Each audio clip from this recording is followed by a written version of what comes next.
I think The Alchemist is an incredible story of a journey of a boy who went on to discover that everyone has a goal, everyone has a purpose, or as the book calls it, a personal legend. Everyone has to pursue that. And it's kind of his journey through his life and the challenges and the obstacles that come about while he's in pursuit of this personal legend, this goal of his, which came to him in a dream. And it's just, that's kind of, I think that's the overall structure. And he meets different characters along the way that teaches him different lessons, good characters, bad characters. But the overall book is really about this one boy pursuing his dream. Yeah. Would you agree? Do you think there's anything there that is missing from that kind of overarching summary?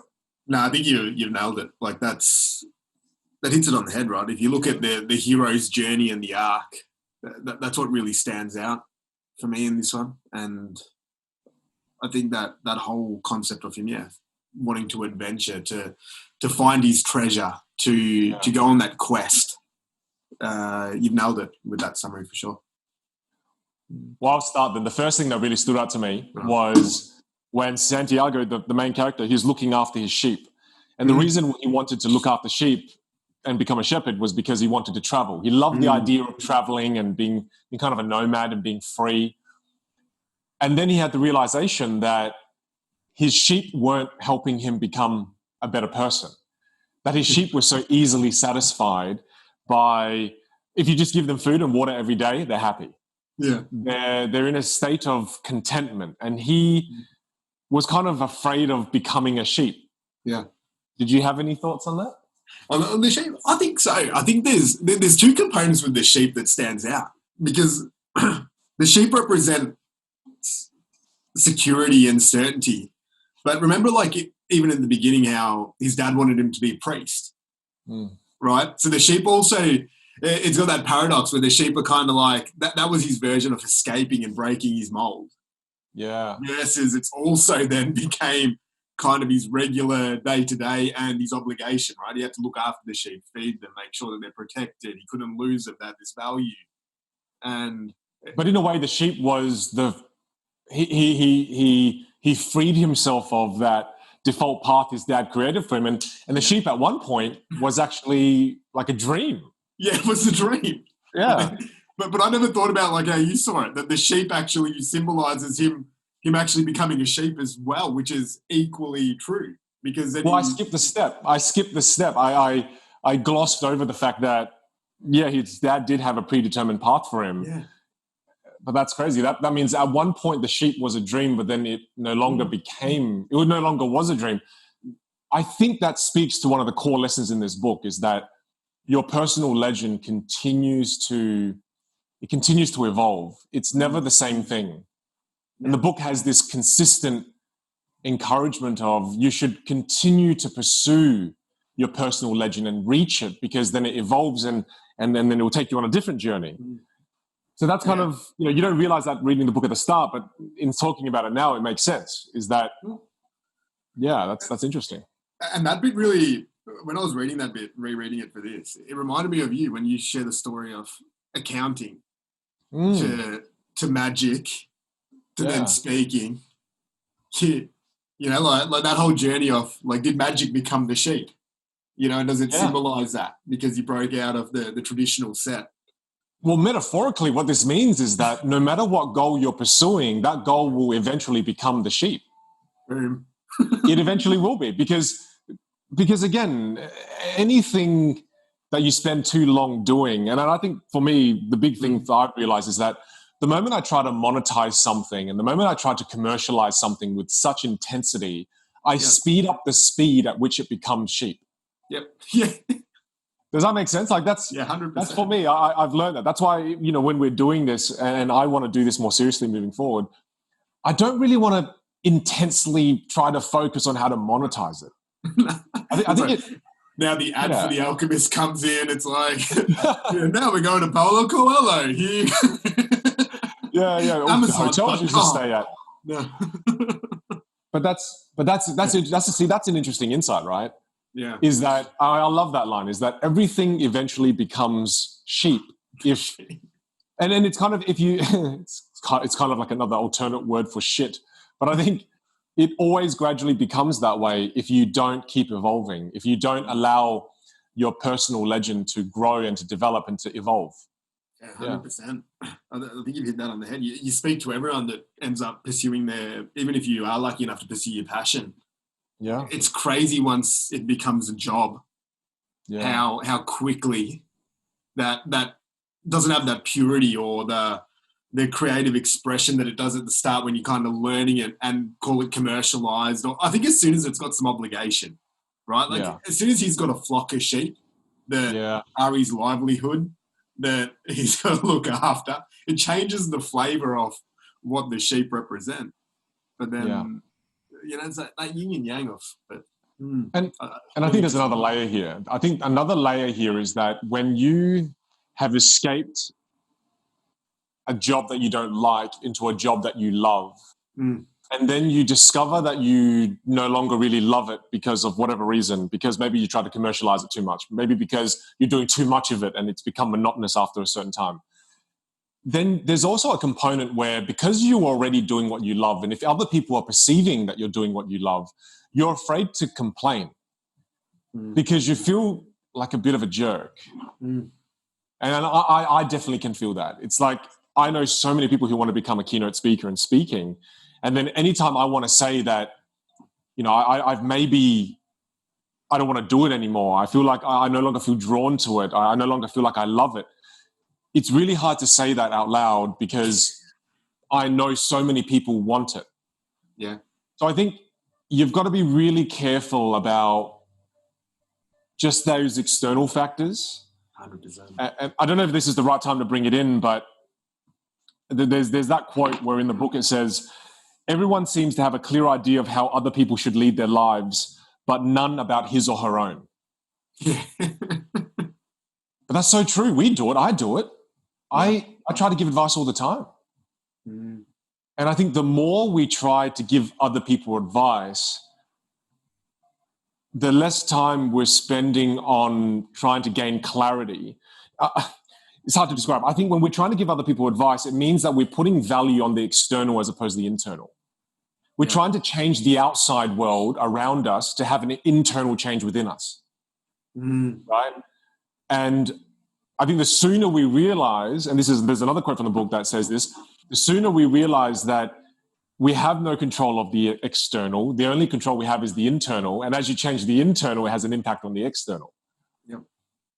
So again, I just think the whole idea of not liking where you are, it's like if a lawyer is in their job that doesn't like their job, they're afraid to say it to the people around them because they're afraid of what other people might think who look up to being a lawyer. I think you just have to learn to be more truthful to yourself. And I think you hit the nail on the head with the internal versus the external component there.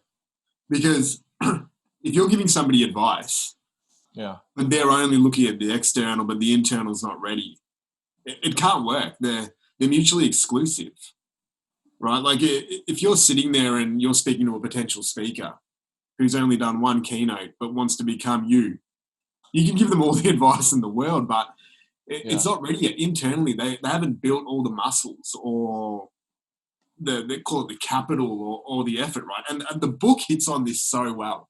Like when you look at the Englishman that's on his journey, like he's read it all, he's studied it all, but give context for the Englishman. You're going to give context for the Englishman, right? So the Englishman is this is where you come in with the context. I'm going straight to the point. Damn it, Ali! Give us some context here. So the Englishman's obviously on the journey, and maybe we've skipped a little bit ahead throughout the book here. But I think a great way to be able to do this is A, you can talk about different characters.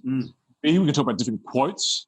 C, we can talk about different stories. And I think for now, let's just give ourselves the freedom of whatever. We skip around. So I'll provide context of the Englishman. So as the boy goes on search for his treasure and his personal legend, he comes across the Englishman, which he shares the ride through the desert with. And the Englishman's actually on the search to find alchemy, which is turning essentially lead or whatever it is into gold, because he's studied about it, he's learnt about it, he's read all these books, he knows every single thing about it. And I think the search tells him that you have to go to Egypt, you have to go to the desert, find the alchemist, and he'll show you the secrets. And then when he eventually does get to the alchemist, the alchemist pretty much simply tells him, all right, go try it. And that's it. That's the end of that's the end of the lesson. So he's like, all right, so we finally, after years and years of prepping for this moment, thinking that it's going to be handed on a plate. This is the way I read it anyway. He's essentially just being told, well, you need to go and try it. Yeah. You know? And he's like, damn, all right. But he starts. And that's nearly his level of that journey. But I think it goes back to that component, like the internal isn't there, the repetitions aren't there, the actions haven't been taken, and it relates. And I think what that speaks to is, it speaks to the fact that action is more heavily weighted than just theory. Yeah. It's like an ounce of action is worth more than an ounce of theory. Mm. And I think through that Englishman's journey, I mean, one of the core concepts that Santiago, the main character, talks about every time he talks about the Englishman is that he's always reading. Yeah. He's always reading his books. He's always buried his head in his books. And one of the vivid scenes I remember from reading it and listening to it is that, you know, no matter what was going on around in the desert, the beauties of the desert, the Englishman was just buried in the book, and it seemed as if the world around him didn't exist. Yeah. So I think that was such a great metaphor for how much he valued theory. Yeah. And do you remember the flip side of that is Santiago? He's got the book, but he can never get started. But he's like listening to the world and trying to take it all in.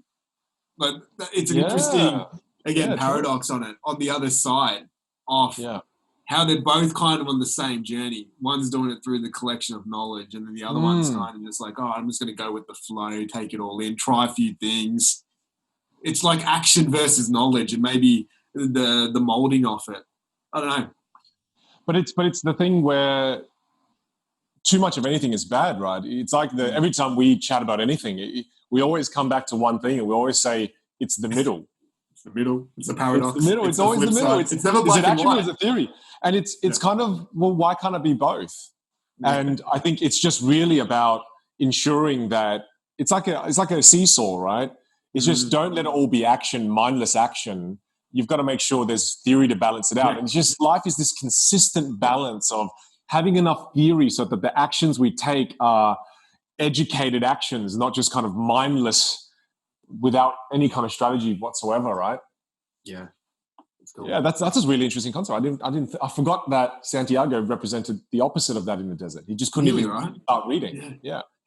So maybe let's go back, right? So we spoke about the sheep. I think there's something really interesting that happens when he goes to the baker, because he's on the search to go revisit the baker's daughter, right? And he's got his sheep in tow, and then he goes to like the mystic, the woman that tells him about the dream that he has, and then he meets the old man. Like, what does that represent to you? Well, in the book, they talk about this whole thing of omens. Mm. And omens are signs in life that present themselves to us. And if we follow those signs will lead us towards our purpose and our personal legend. And to me, those people, recommend, they represent omens. Mm. Yeah. There are omens along the way. It's like the dream was an omen. And, well, what do you think omens are? I mean, I had that question here. Yeah. Like, what is an omen to you? To me, it's a sign and a signal. Right. And it's intuitive nearly and not explicit. And it's different for everyone, right? Yeah, for sure. It's got to be unique to the individual, because you can essentially find a sign in anything, right? If you look hard enough. So it doesn't give it to you on a plate. It doesn't take the action for you, but it nearly points you in the spot. It's like that gut feel or subconscious feeling that draws you towards something. Yeah, okay. So it's like you said, but see, to me, I see omens as people that come into my life. Mm.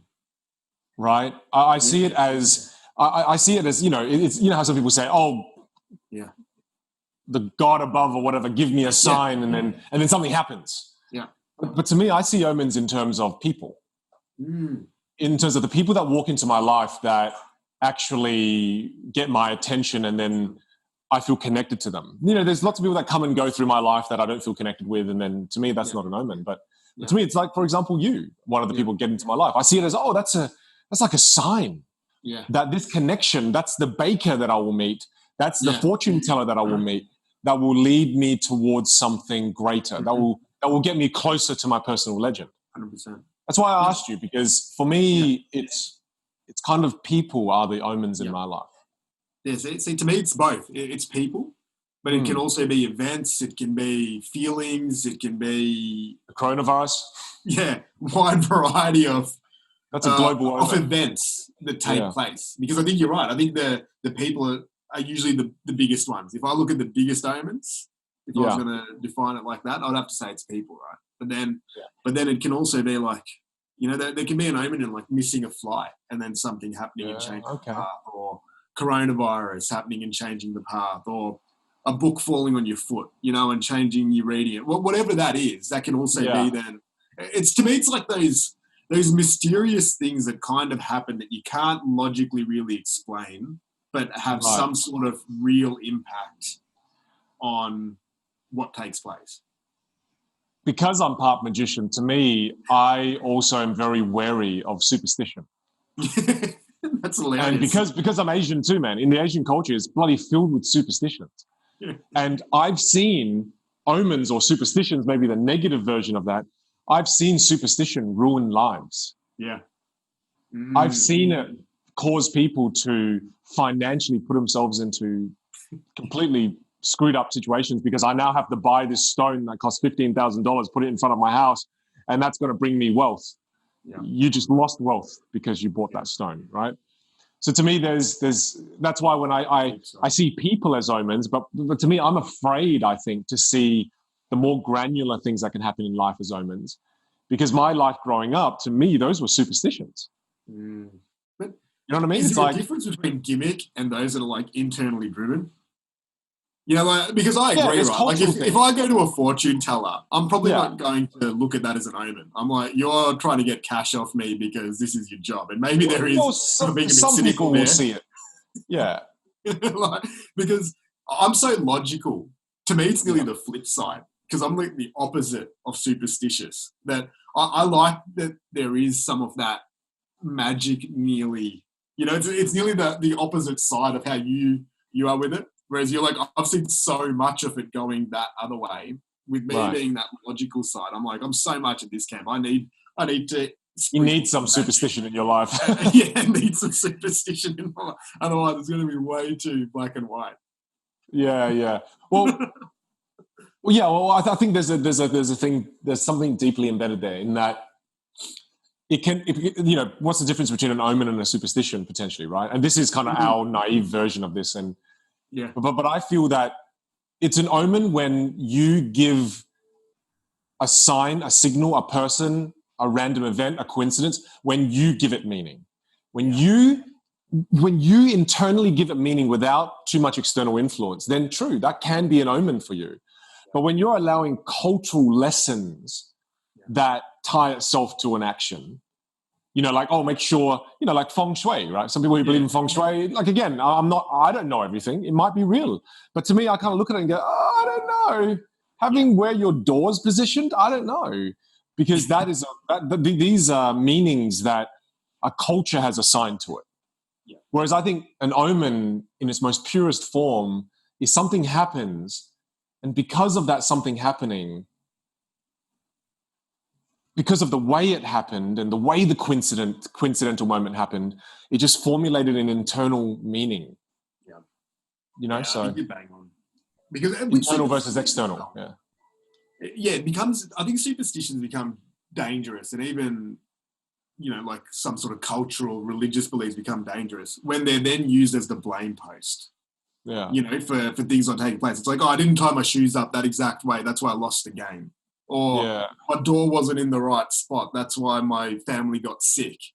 I think that's where it can nearly be negative, or I only got this job because I rolled the dice the same way 3 times, like that's where it's kind of like, all right, maybe there's, I think too much credit or too much blame to the event, then it can become pretty dangerous, right? Because then you're going to give all your money over and you might get stitched up some way, and then you become jaded at that person or the world or whatever it is. I think that's where it can become really dangerous. Yeah. Yeah, me too. But I mean, back to what you originally said, right? So to me, the baker or the fortune teller, they represented people that were omens in a sense that they were the people that were going to help give him the right directions. They were kind of like the beacons. They were like, if you come to me, it's like when you play a game, if you go to this person with an exclamation mark on top of their head, they're going to give you the directions to complete the quest. Yeah. So to me, that's how I saw them. And I mean, the fortune teller character was super interesting. You know, it's like she represents that person that usually feeds you nonsense. Yeah. She, you know, he went to her going, hey, I've got this dream that I've had that I was going to find my treasure in the pyramids, because that's the dream that came to Santiago, the main character. That I got this dream that my treasure's in the pyramids, but I don't know, I don't know how to get there. I don't know what it means. And then she kind of helped him realize that the only thing she said to him, in fact, this is, if I'm remembering correctly, is she said, you just have to go. Did you remember in it as well where she's like, I want 10%? Yeah. Great entrepreneur. She's a great entrepreneur. Amazing. But the old man did the same thing. He's like, yeah. I think one was front-ended. One was like, I want 10% off the treasure when you get it. And the other one was, I want 10% of your sheep. Yeah, the king said, because he met the fortune teller, then he met the king. Yeah. So the fortune teller said, I want 10% of the treasure that you find. Yeah. And the king said, I want 10% of the treasure that you currently have. That's right. So it teaches you two lessons there. Well, there is. I think it teaches you two lessons, right? It teaches you the lesson of, it's kind of like angel investors versus banks.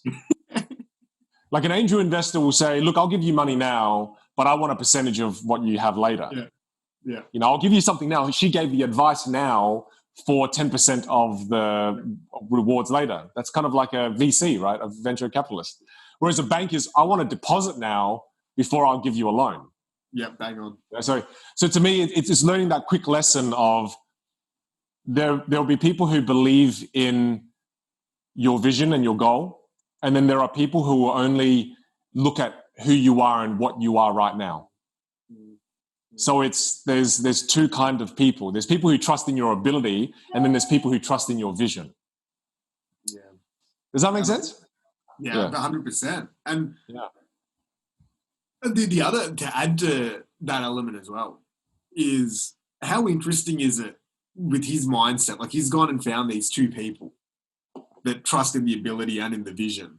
Yeah. But his level of skepticism, right? Like, if you look at how that whole exchange happens, it's like, just go find the treasure. It's like really simple advice. Or it's this. But he's already agreed to pay so significantly for that. And on one hand, it's like, well, that was so crap and I've just been stitched up again. But on the other hand, it also drives him closer towards moving forward.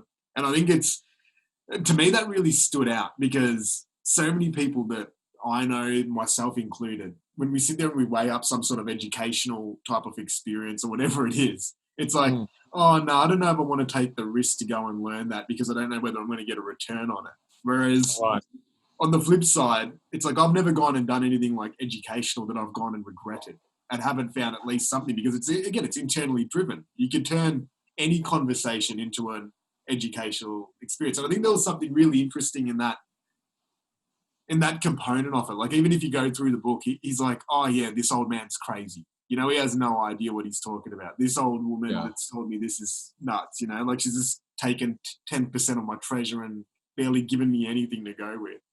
But still kind of nudges him forward. And well, I think that there's one thing that nudges. Well, I remember him kind of fighting in his own head about this. And I won't remember the quote exactly, but it's like someone taught him, and I don't remember who. This is how good of a review we're doing.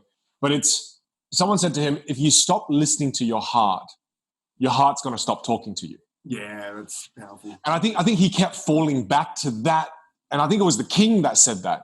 Yeah. And maybe it wasn't the heart, but the king said, if you stop listening to the omens, one day the omens will stop revealing themselves to you. And then that's when you truly suffer and you live that life of monotony and kind of like, oh crap, life is crap. And I think that was the baker, wasn't it? The baker. I think it happens in a couple of bits, but I know that there's a passage later on in it where it's either the alchemist or the baker or the king, one of the characters. It was one of the pretty much characters says that book. if you don't go find your treasure, in 1 year's time, you'll be here.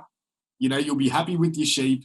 You'll be fine. It'll be all right. In 2 years' time, it'll get a little bit quieter again and you'll get into the zone. In 3 years' time, you'll probably start regretting and resenting that what happens. I'm probably butchering that, but it goes through that concept of essentially, you know, reflecting that complacency and comfort nearly that we all sort of get into, where we might have a dream or we might have an ambition that we want to explore, but sometimes it's just easier just to do what you're doing and to enjoy the fruits of your labor and to go down. That's what I got out of that passage. I'm not sure if it was the same for you. Yeah, well, that's why I think it was the baker. That's why the baker was living this very monotonous life and seemed to be a person who no longer was pursuing a personal legend, no longer was pursuing their purpose. And he had that moment. I remember this when he was thinking to himself, should I go and try to, reawaken that person's desire? Should I? And then he decided in the end not to. I'm not going to. And I think, and I said this on a Facebook Live the other day, that's how I felt too, is that, I meet so many people in a year. Before the coronavirus happened, I'd speak at 80 conferences a year. You meet thousands of people every year. And it's so easy to see those people who are no longer pursuing their personal legend. It's so easy to be able to, and you feel it when you talk to them. Yeah. People who are pursuing something, even if they don't know what it is, that they're still trying to discover it, there's a certain energy that comes from them. And then there's a certain type of person that you meet as well where you don't feel any of that. And to me, that is someone that kind of represents that baker archetype, who they've settled. And that, I'm no longer pursuing it. And I don't see omens anymore. I don't see opportunity anymore. I don't see signs for me to follow anymore. And that's when I think people find themselves in a rut. Because the whole idea of this book is, if you don't have a personal legend, you're not living, right? It's kind of, it's good. Yeah, the importance of the personal legend is really interesting. Yeah. Well, that's a really interesting concept because you see so many people in that space and, like your core thing that you do is educate and inspire people and, essentially get them to take action. Do you think everyone does have a personal legend or are some people just meant to never pursue it? Like, what's your feelings on that? Because to me, it speaks so strongly, this book, that like, shit, if you're not doing it, are you living? I'm kind of more in that camp, similar with you. It's like this whole, I really resonate with the book and I think a lot of entrepreneurs and, athletes and people like Oprah and Will Smith probably resonate with this book because it's about pursuing something that's unrealistic for a lot of people. But I wonder, does that then resonate to everyone? But again, I think that comes back to this. I think it just comes back to, again, is that desire to almost talk about other people's journey. It's like, let me find this quote. I want to find it. And the way I'm doing this is like while I was listening to it and reading, I just kind of wrote down everything that stood out to me. Yeah. So I've got to also think about, and we spoke about this earlier, is I want to create a mind map for this. Yeah. So that, again, it's easier for me to find information because right now it's just a list of quotes. Yeah. Whereas I know if I had a mind map, I would be able to find this so much faster. So there is a quote that I want to bring up though. Yeah, I'm just looking at mine here as well. There's so many in this book. It's incredible.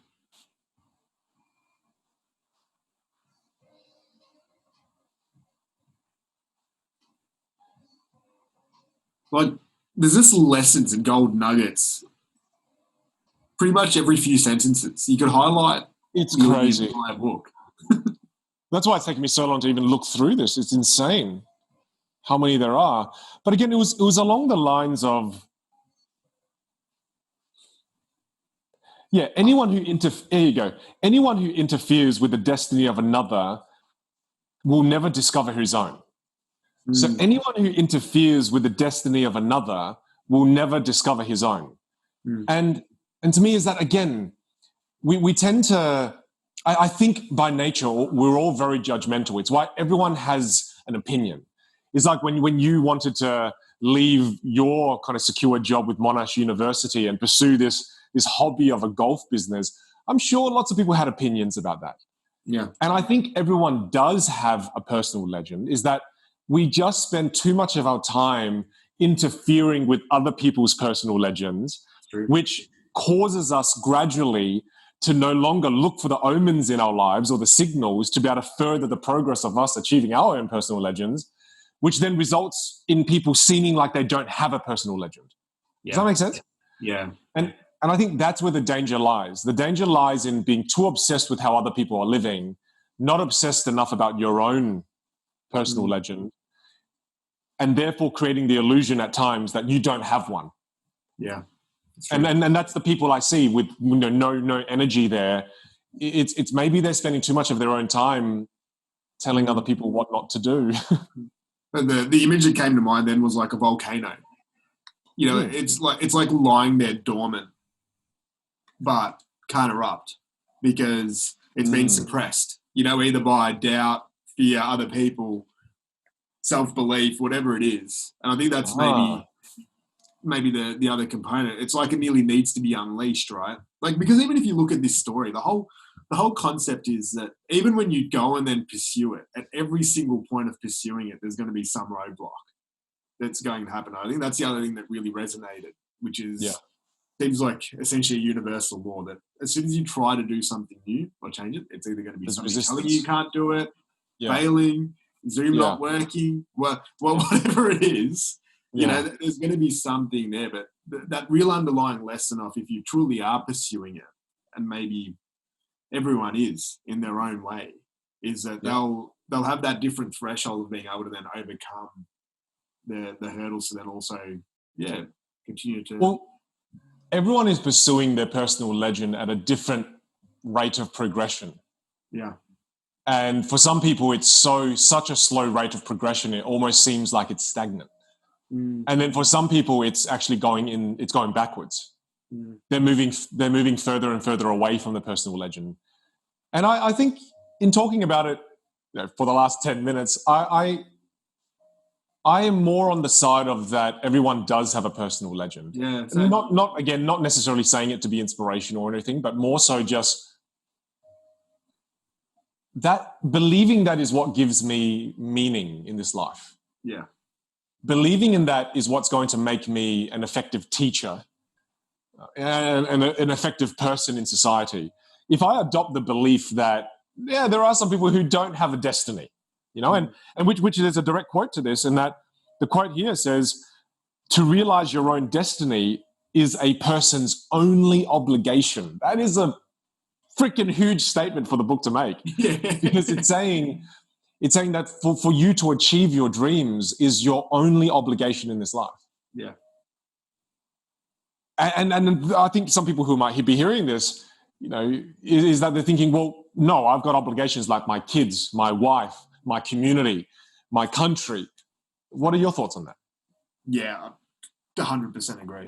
And that's been like, something. Do you agree that the only obligation each of us has is our own dreams and destiny? Yeah, like that component for me, even since I was a kid, has just really stood out.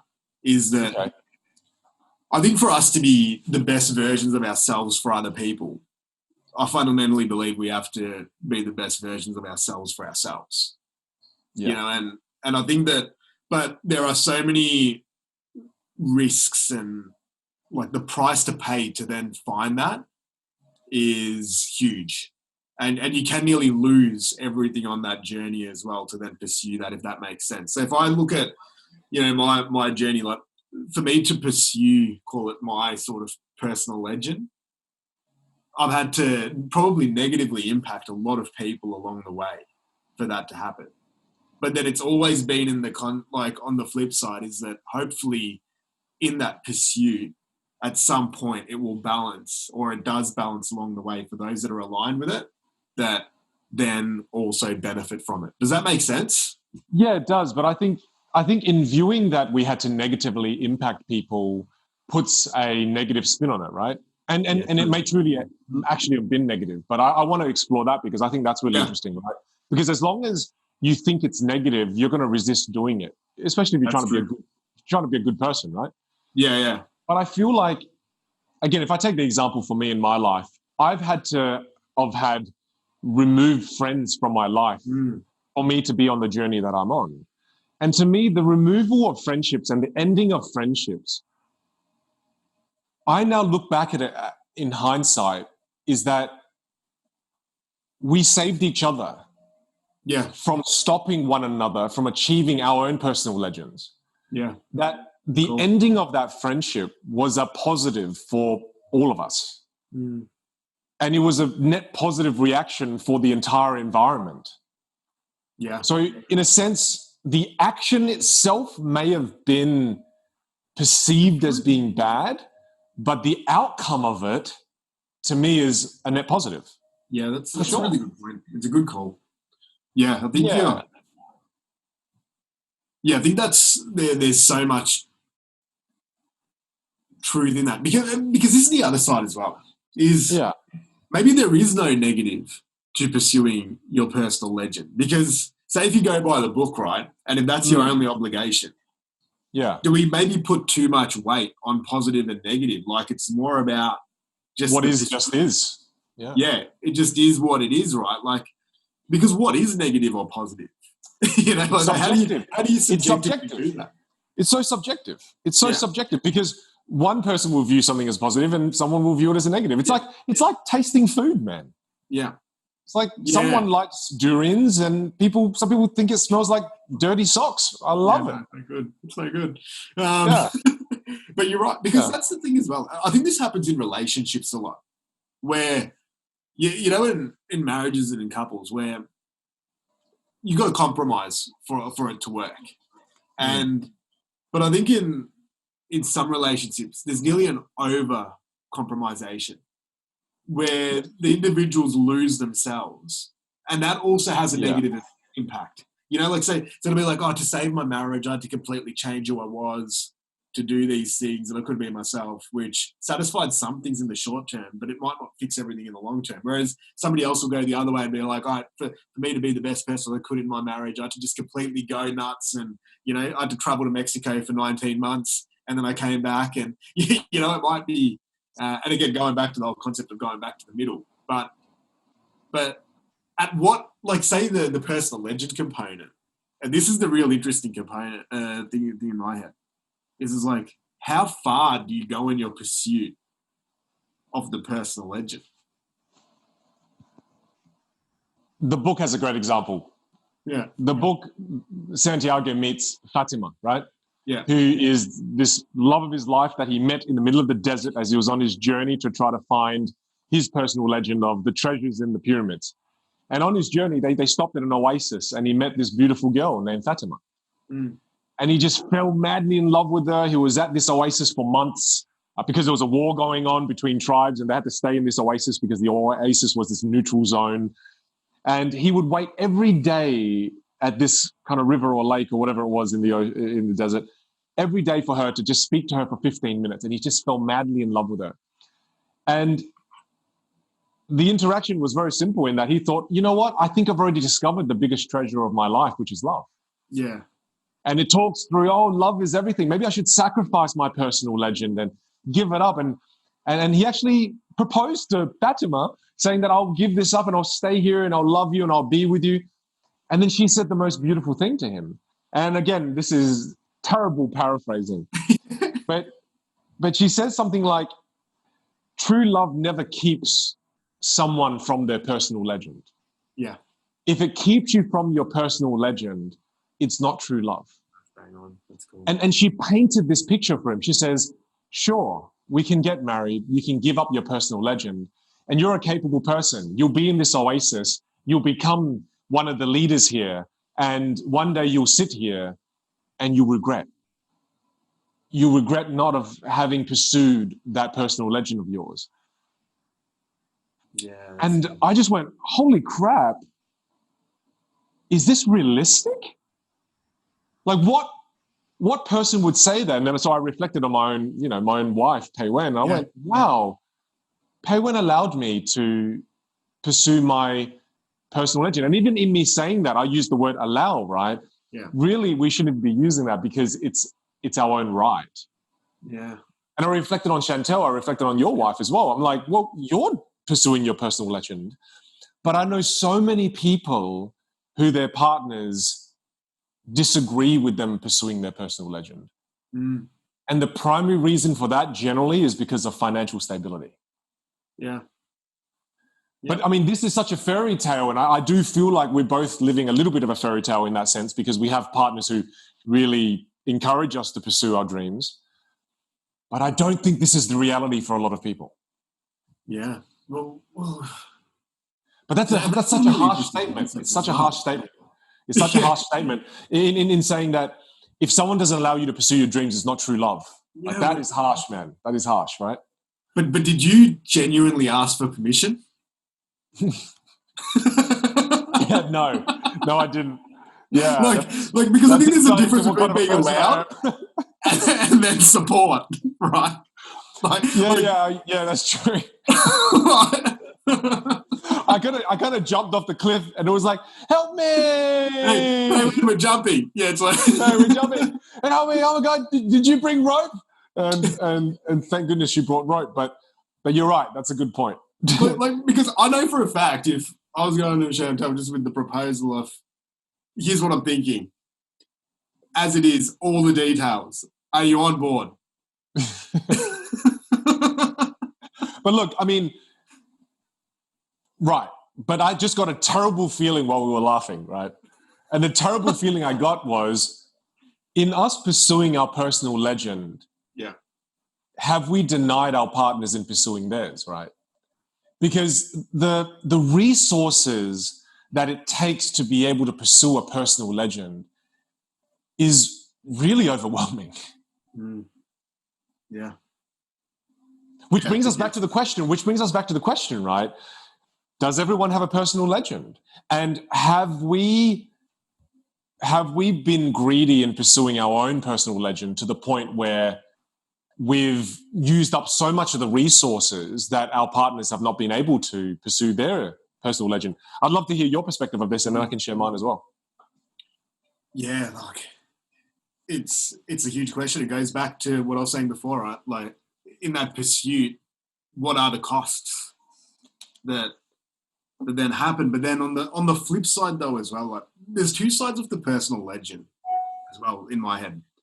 One is there's the personal legend of just being the best version of who you are, you know, and then there's the other version which is in the pursuit of the quest, right? So I think we're talking really about two different things because if I'm looking at it from say Chantel's perspective,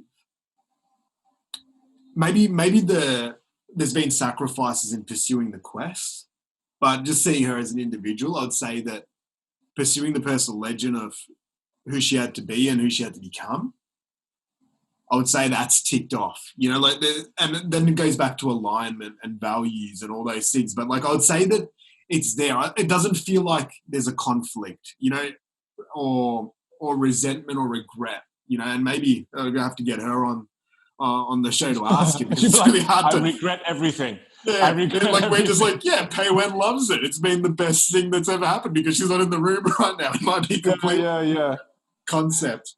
Well, before you move on from that, I think the journey of becoming the best we can be, I think, is a part of the journey of, like, it's the requirement that is involved in you achieving your personal legend, in you achieving your purpose. It's like it's not. I don't think it's two separate things. I think it's a part of the journey.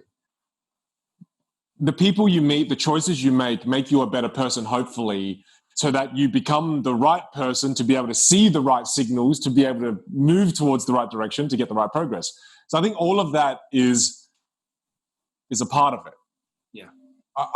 What I'm speaking to is we are pursuing our personal legends with such intensity. And in talking about this is making me worry, trying to, have some self-awareness here for the both of us, is that what about the personal legend of those we care about? And then let's see, but this comes back again, right? The book is saying, and not that the book is all right, but what the book is saying, and it's why we're discussing it, is that in you pursuing your personal legend, in you becoming better, as human beings, we are connected to everything in our environment. You are connected, believe it or not, to your car. You're connected to your dog. And as you become better, your car operates better because you're looking after it better. Your dog becomes better because you groom them more. You look after them, you feed them better food. As you become better, we make our partners better. And as they become better, they make us better. So if pursuing our personal legend makes us better, then surely there's no negative, right? I mean, but what I'm talking about, here is the resource split. Yeah. So much of the resources that we took and we have as a couple has gone to me pursuing what I'm doing. I don't know, there's some guilt here, I don't know. Yeah, well, the way that I would sort of complete that bit is that, again, I don't think, and we love our wives, we love our partners, but if you go back to the book as well, we could provide like potentially an environment or a support mechanism or be there for our loved ones, but I don't think any individual can impact someone's personal legend. Okay. Right, so if you go back to the book, like say if Pam or Chantal have a personal legend that they need to fulfill, it's kind of up to them to also fulfill that. Right, like, and we're not that powerful that we can stop them from pursuing their personal legends. We could solve it. We might be that blocker, or we might be the supporter. Like we can be that. We could potentially be that voice that maybe pushes them back a little bit, or pushes them. But at the end of the day, ultimately, if there's a legend there to be pursued, that individual has to be responsible for pursuing it. That's the number one thing that I get powerful from the book. Right, is that like you go to the glassmaker, he spends a year with the crystal merchant. Yeah, well, just to give context, before he was about to embark on his massive journey through the desert, he had a thief that stole all of his money, and then he had to go work at this crystal merchant shop to make money to go on the journey through the desert. Go on. So he spends like a year there to pretty much recoup and regroup, because his whole ambition is, all right, well, I'll just earn enough money, I'll make it back home, I'll go buy back my sheep. And that was the life that was meant for me. But the thing that stands out there is like the crystal merchant speaking about, well, I think he had the dream of going on a pilgrimage. And he was kind of happy in being in the safe zone of the environment that he had created. He didn't actually want to fulfill his dream. And I think that's a really interesting concept as well, because I think that there's no one size fits all here. Like you can be content is the word that I'm probably looking for. Like every in the book, one of the real key components there is that there is no defined level of personal legend. Like for some people, their personal legend might be playing with their kids for 1 hour every single day. But for other people, their legend will be traveling across 14 different continents to collect that treasure. And I think that's the bit that really stands out in the book as well, is that ultimately, depending on what stage in life you're in, you need to figure out who you are and what it is you're fighting for. But I think that the important message there is that there needs to be maybe something that you're working for. You can't just be like still. There has to be something happening. Even if you're going Zen and on the road to enlightenment, you're still taking some action on that road to enlightenment. Or if you're pursuing some political dream or whatever it is, right? There has to be some pursuit maybe or something. Well, even if you're going Zen, I think most people who are doing that are trying to help others. Yeah. They still have that personal legend of contribution. Yep. Of teaching, of showing people the way. Yeah. Yeah. Well, something you brought up there that I thought was interesting is that when you're young, you don't have solid beliefs yet. So when someone tells you something, you adopt their belief very quickly without question. And it's so important to, first of all, be wary of that. Just be very wary of that, But understand that a huge part of your life early on, I feel, what you said, it's about getting to know who you are. So that when you get to hopefully our age, you can learn to trust yourself a little bit more. And you only trust yourself more once you kind of discover who you are. When you haven't yet discovered who you are, I think not going on that journey is very dangerous, because then anything that anybody says about you, because of your uncertainty of who you are, you immediately question, oh my God, are they right? And I think one of the things for me on this journey has been to slowly become more certain of who I am. And still, there's so many bits of me I don't know who I am. I bet you will look at this video when we're 55 and go, what a bunch of dumbasses. Yeah, they completely didn't understand the book at all. No, they had no idea what they're talking about. Yeah, Read it? Like, yeah, my God. But I feel that as I become more certain of who I am, it's the opinions, the thoughts, and the comments from others have less negative impact. Yeah, for sure. Yeah, and it's through this book has helped me even made that stronger. It's because then when people are focusing all their time on me, for example, and saying, oh, you shouldn't do this, you shouldn't do that, this, but I just now think to myself, with the addition of this book and the knowledge from this, that, well, that person's not spending any time on their personal legend. Yeah. They're spending too much of their time on other people's personal legend, therefore eroding their ability to find progress in their own path. There's such a valuable thing that you just spoke of there as well, is that's how I think you can also pick the omens and the advice that you take on board. You know, like that whole concept of, is this person in my corner or aligned with my personal legend? Or have they pursued a similar type? Yeah. You know, and have they walked that path? Or are they on a completely different journey and they're just throwing stuff at me that doesn't really align? And I think we all get that feeling a little bit, you know, sometimes where it's like, yeah, it's good advice. Like, what you're telling me is great, but it probably just doesn't fit right now. Or Well, because that person's advice is based on the omens they followed towards their destination for their personal legend. I mean, the dangerous. See, this is what this has made me realize, Ali. I think in this moment now, man, is the dangers of following advice of people not on the same path. I mean, imagine someone who's on their way to, I don't know, to Iceland, and then you're trying to get your way. You're trying to go to Utah in America, and then you meet the guy to go to Iceland. You go, hey man, what's the directions towards the most beautiful place in the world? They're going to tell you the directions to Iceland. You're trying to get to Utah, right? So I think it's actually very dangerous, and that's why it kind of goes back to saying you have to go on your journey and discover who you are. And the book says the only way to learn is through action. And I think that's because action is something that is linked to you. Like the word action itself is you have to do it. Yeah. You have to take action, which means you have to learn. You have to discover. You have to explore. Oh, there's a beautiful action quote in the book again. Try to find it. Don't be afraid of pausing. Remember, in music. There you go. The Alchemist said, so there's only one way to learn. The Alchemist answered, it's through action. Yeah. You know, everything you need to know, you have learned through your journey. You need to learn only one more thing. You know, and it touches on that point of action, right? And just that, like the concepts of that, and even going back to the advice part, is that we were all looking for so many answers. Like I remember doing this thing just with the business a little while ago, where I spoke to 4 different advisors who had all achieved essentially the path that I was looking for. And I was hoping that I'd go speak to them with the one question that I had, and they'll just give me the clear answer of how to tick that off. You know, it was about scaling.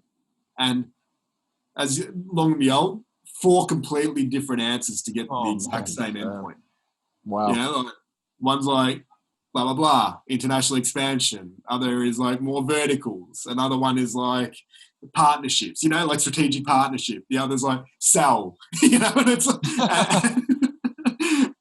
and they're all, it's like 4, they all lead to the endpoint, you know, of the quest. But then you have to kind of decide, all right, which out of those 4 am I most interested in? Because that's the beautiful thing about advice. It can all be right and it can all be wrong. Well, what you just revealed there was some of us may have similar destinations, but never the same journey. Yeah. Right? Yep. Like Bang. what that means is, There it is. we go through life with the illusion that the person who has the similar destination to us has walked a similar path. Yep. But that's not true. This is where the illusion leads you astray. What you've got to understand here is that there may have been another person who wanted to be a keynote speaker, but I think what we have to accept now is, and this to me, there's no more universal truth than this, and it's that there may be by chance, and I think even this is minimal, that someone has the same goal as you, but every single path there is uniquely different. Yep. Every single path. 100%. Every single path. Yeah. Yeah. Well, I love the analogy of you being a keynote speaker and being on stage. Like if you're sharing the stage with someone, you guys are on the same stage. Yeah. I can guarantee you the way that you both got there, or the three if you got there, is uniquely different. Yeah. And the stories in there, but the end result is relatively similar. What that means is then don't ask too many questions for advice about the path.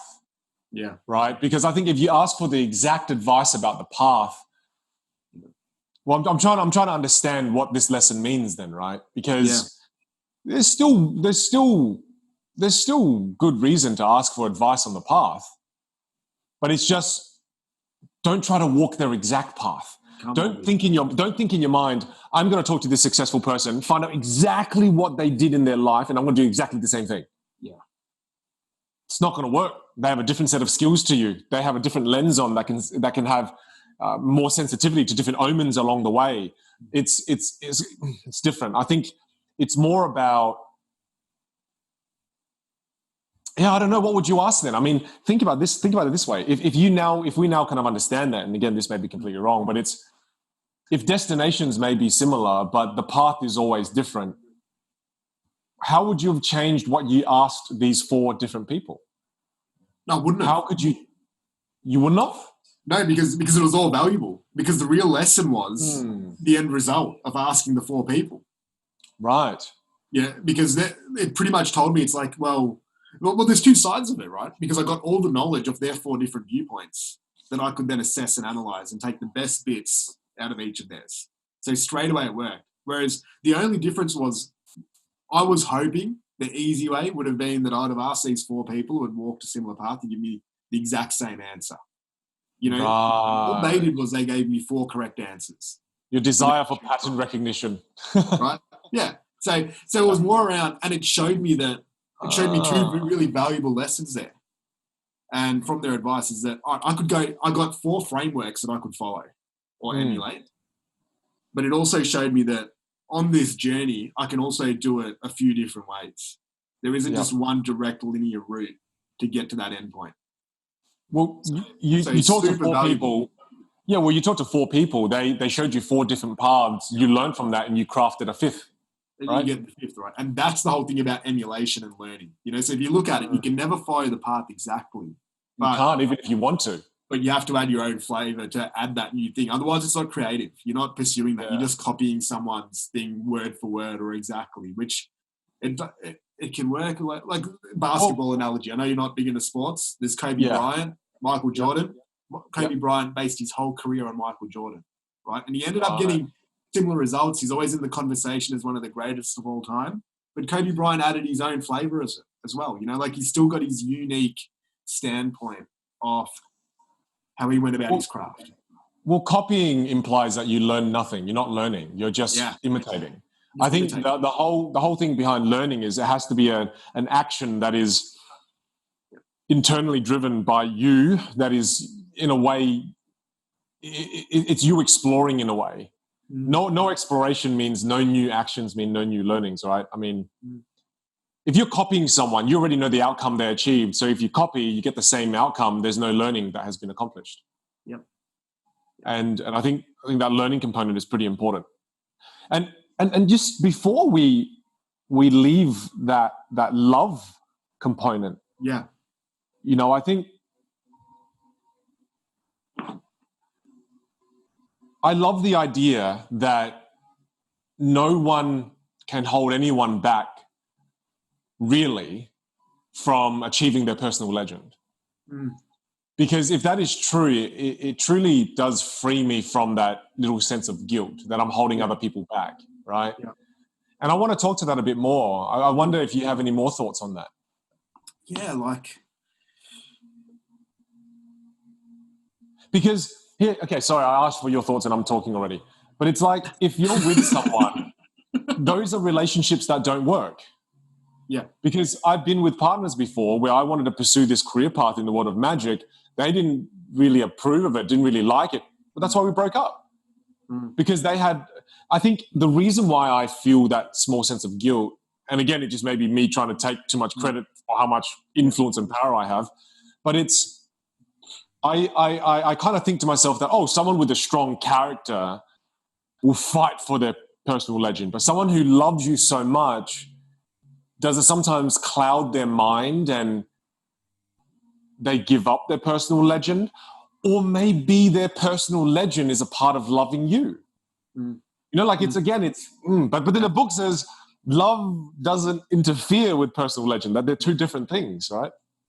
Yeah, I think it's, my component on love is that, and this is something my mum used to tell me, she's like, love can only be given.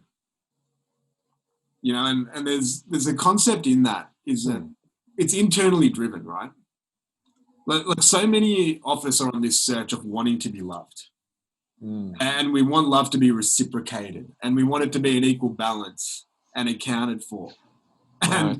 And I don't think it's one of those resources. It's not a currency that operates like that. Like, I think that, like, say if you're sitting there, you can feel all the love in your heart towards your partner, but if they're having like the shittest day of all time and life's just sucking, there's a chance that they won't be able to receive that. But all you can do is give it. You know, and I think it touches on this point, you know, of it links back again to personal legend, and again going back to it being all internally driven, is that I think as individuals, you can only kind of control the way that you go about it and what you put out there in the world and how you design it. Like, if you then know, like, deep down in your heart that I'm deliberately oppressing this person, you know, I'm making moves to make sure that they can't hit their personal legend, then that's on you.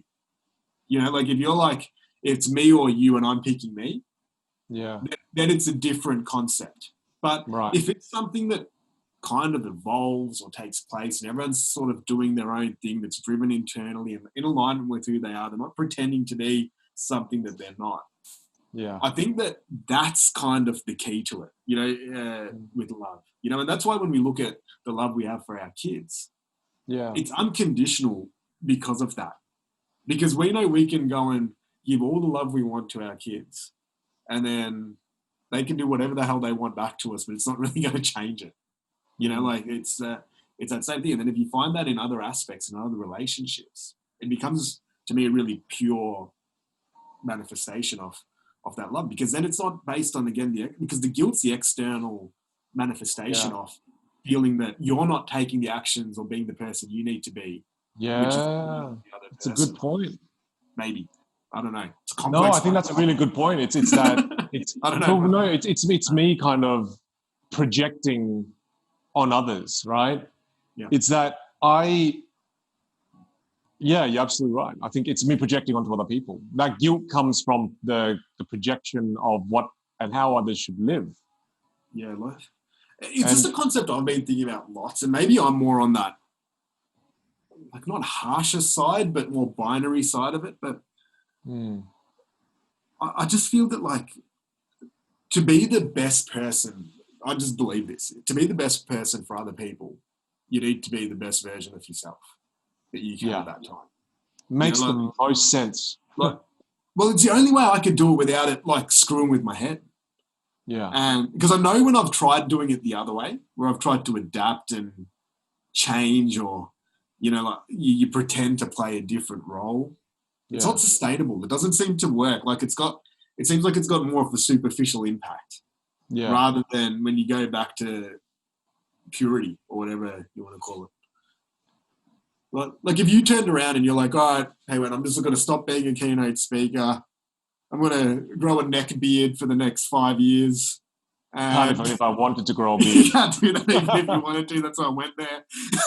Yeah. So you're going to be super sad. You're going to be even sadder than you are right now for giving up God. everything that you love.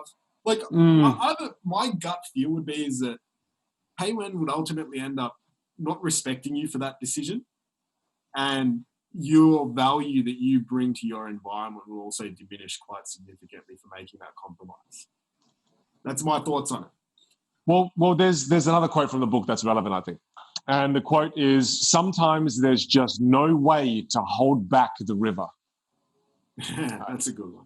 And I love that because that one, I think that one didn't stick out. That's awesome. Yeah, well, that one stuck out for me, I think, because I kind of felt that guilt and I wanted to find reasons to not feel that guilt. And the book gave me some of those. And it's that, to me, the river, represents everybody's the strength and the gravitational pull towards their own personal legend that exists. And I think no one has the strength and the ability to stop anyone who wants to pursue their personal legend from pursuing their personal legend. Yeah. I don't think anyone has that ability. So be careful with the guilt that we feel. And it's something I've been talking to Pei Wen about. And I think for Pei Wen, I think one of the things that mothers go through that us kind of clunky, primitive men don't really experience is guilt as a mother. Mummy's guilt is what they call it, right? And it's crazy to me how much of that guilt they feel. But what I try to, communicate to my wife especially is that you don't have as much control as you think. Yeah. And because you believe you're in complete control of your child's development, who they become as a person, because you're under the illusion you have that complete control, you're causing yourself so much pain. And this passage in the book was such a powerful passage for me to tell her that in this powerful current of life, honey, we are nothing but a branch on the side. You are not the current. You are the branches and the leaves that fall into the current, and the current takes you for the ride. And, yes, it gave her some form of relief, but for me, I found a really wonderful book for her to read about that. A simple conversation is not going to lift somebody's guilt that they feel for the children. Yeah. But again, to me, that's what I thought of, is that we do not have as much control as we think over the lives of others. Yeah, well, it's like the Stoics say, the only two things you can control are your thoughts and your actions, and everything else of that, it's the current, mate. Yeah. But you look at the mothering game.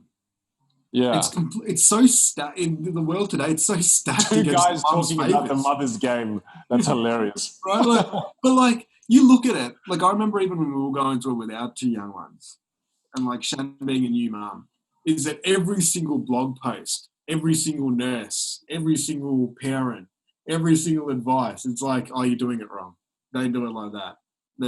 It needs more tummy time. Needs more of this. Breastfeed better. Do that. Like, if you look at that as like a space, right? Because it's such a common journey of become a new parent, especially when you're a new parent and a first-time parent.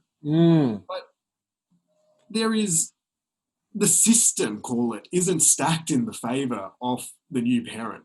It's designed to like play on, very similar to probably the beauty game. It's like they make money off telling people how shit they are. Yeah, not good enough. And then playing on that doubt. And I think that is the most common thing. Like, I'm yet to meet, even in our friendship group, in our family, meet a mum or even a new dad that has felt adequate. Like, oh yeah, we did it pretty well. when the reality is like, there's only one goal. It's to make sure the kid's healthy and alive. Yeah. Right? Like, if you break it down into its simplest form, like I remember us having this discussion with our first son, Marcel, where we were worried that he wasn't doing enough tummy time, and like getting pretty stressed out. We're like, oh, well, you can't do that. And I'm like, then I started thinking about it. I'm like, well, have you ever seen a kid that's like 9 years old but still lying flat in their belly? That just never really got past that. Actually, I do know a couple, Ali. It's no, yeah, it's but you know what I mean? Like we can that's crazy. Over like put that. That's pressure, right? That's external pressure. Those feelings, like, we get it. You can get it as an entrepreneur. You can get it in your workplace. You can get it as a friend. You can get it in whatever aspect, but it goes back to that point again, is that like you can control your thoughts and your actions, but you spoke some truth in that one, man. Well, but I think it really stems from, again, that same quote, is that sometimes there's no way to hold back the river, is that the river, like let's say it's the current of life. Yeah. And to think that you have that much control is going to cause you pain. It's going to cause you pain. And I think whether it's the pain of parenthood, to think you have so much control over how your child develops, I think it's a trap and it's a danger. And for you to think you have so much control as well over how your life is going to pan out, and how your partner's life is going to pan out, how your best friend's life is going to pan out, how your best anything. Like, I think there's a danger in that, is that, well, that's why you and I have been saying for such a long time in our friendship now, that Bruce Lee's quote of being water, right? Like water. That whole idea of being fluid. Yeah. The really interesting concept there around control versus surrender. You see, but that's a quote I've got here that I have to read it before I forget to read it. But it's the whole idea of, in a river, like there are times when you have to be rigid, and then there are times you have to be fluid. And I think it's about learning when to be rigid and when to be fluid. Because I think if you became completely fluid and I'm just going to surrender to everything, Ali. And I think if I surrender to everything, I feel like I'd become a potato. Yeah. Right? Like in terms of like a couch potato, I just kind of, I'm just going to surrender to it all. Yeah. So to me, again, the paradoxes we always talk about, I think it's about being fluid, but at the same time also having the ability to be rigid. And it's identifying times of when am I going to be fluid and when am I going to be rigid. This is big. There's something big in this. And there's something here. What is it, Ali? I don't know. But it's big. But it's big like something. This. Yeah, but it's big just this. The only answer is I don't know. Yeah. But I've been thinking about this heaps lately around this concept of control and surrender. And I'm listening. I'm just looking at my notes. Yeah. No, you look at your notes, and I think you nailed it there with the river analogy. There's times where you have to surrender, and then there's times where you have to be rigid. Like, because you think about what we do, even as entrepreneurs, as parents, as whatever our space is. Yeah. Is like I know the same thing. If you surrender too much, you're going to lose the shape and maybe that alignment. And if you control too much, you're going to miss out on how to probably progress as well. And I don't know where that intersection is or how you use that in a practical format. Well, let's connect it to something in reality, right? Yeah. If I just be water with food, I'd be 120 kilos within a time span of 6 weeks. I know I can do it. I'm very good at this, right? But to me, I can't be fluid with what I eat. If I'm just completely, oh man, whatever comes my way, whatever goes into my mouth, goes into my mouth, man. It's all good. I can't control it, brother. It's the river, right? So to me, I have to be rigid with myself. I mean, I am fairly fluid with what I eat. I'm not so strict on myself, right? Yeah. So that's where I'm fairly fluid. But then I'm rigid like a monster these days on make sure you get on the exercise bike, you get on the rower, you do some weights, right? And the balance of fluidity and rigidity is what helps me find this wonderful balance. I feel like the more and more we discuss these things, Ali, it's always a seesaw. Yeah, it always is. And there are going to be times where you're fluid with food and you gain weight, like me 2 years ago, got up to 93 kilos, right? And then there are times when, you because you swung the other way so hard, you swing back the other way and you drop 10 kilos. Roller coaster. So to me, it's really about just balancing rigidity and fluidity in every area of our lives. Yeah. And the tough thing is, though, is identifying where to be rigid and where to be fluid. Yeah. That's the tough thing. Like when do you just go to the pantry and have a couple of Tim Tams? Oh, dude, yeah. And I mean, regularly, I would hope. Yeah, I think there's... Yeah, whoever figures out that and how to know when to be fluid and when to be rigid. Well, again, the Alchemist gave us the answer. Just try. Yeah. Take action. Do it. And understand that there is no perfect balance ever that ever exists. The seesaw of life is consistently balancing and readjusting. There is never a state you reach in life, I believe at this point in my life, where it's like this. Yeah. No. And then you go, oh my God, I've done it. I've done it. But then you know what happens if you ever achieve it? Because I've never been able to achieve it. If you ever achieve this, I promise you, within 3 months of that, this becomes your sheep. Yeah. You're like, no, the sheep's come back. If you're too like this, it's unsustainable. If you're too like this, it's unsustainable. If you're too there, it's too boring. It's the sheep. No, but I think this can become sheep too. I think that can become sheep too. I think sheep exists at every single degree of balance, right? And what makes life exciting is that, and what makes life, I guess, riveting is that you're consistently having to solve the balance issue. Is this consistent solving of it that keeps you engaged with life? Otherwise, man, if you hit this and you know it's going to be that for the next 80 years of your life, it's like, oh crap, you know, what the hell am I doing here? I think, and this is where we've spoken about this with this book, why it's so powerful. Yeah. Is that I love how it's counted as a fictional book, for starters.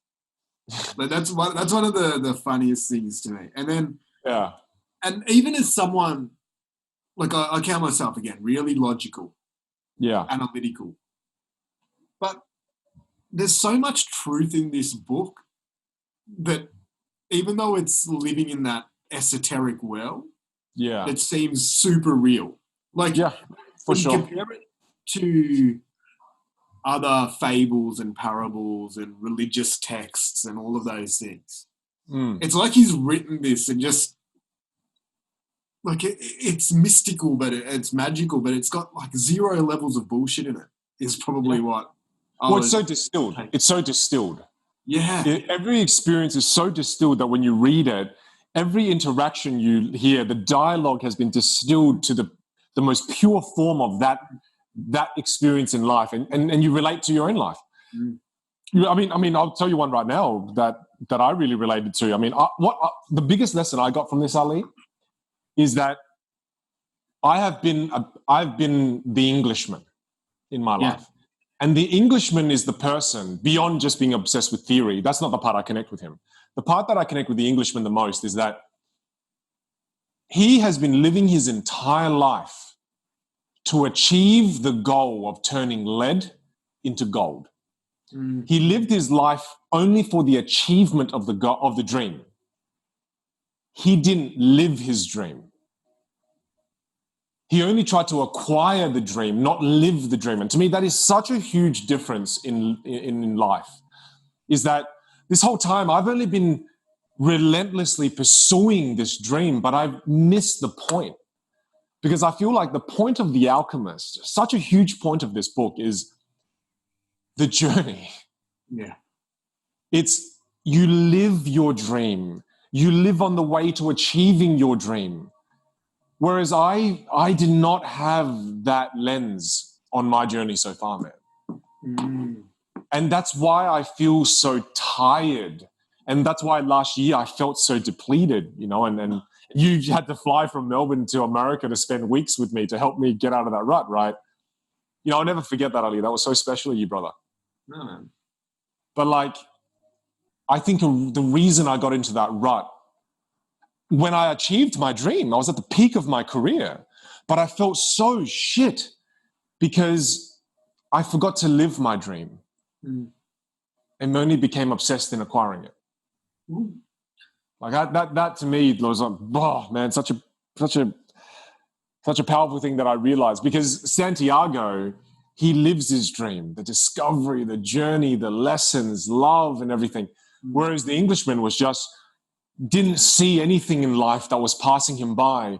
Only got to turn lead into gold, got to turn lead into gold, got to turn lead into gold. And for me, it was wealth creation, wealth creation, wealth creation. Your family knew nothing but poverty. Yeah. And I looked up and I went, oh, shit, life's kind of fucked up, you know? Man. So that's, man, that for me that hit me right in the heart.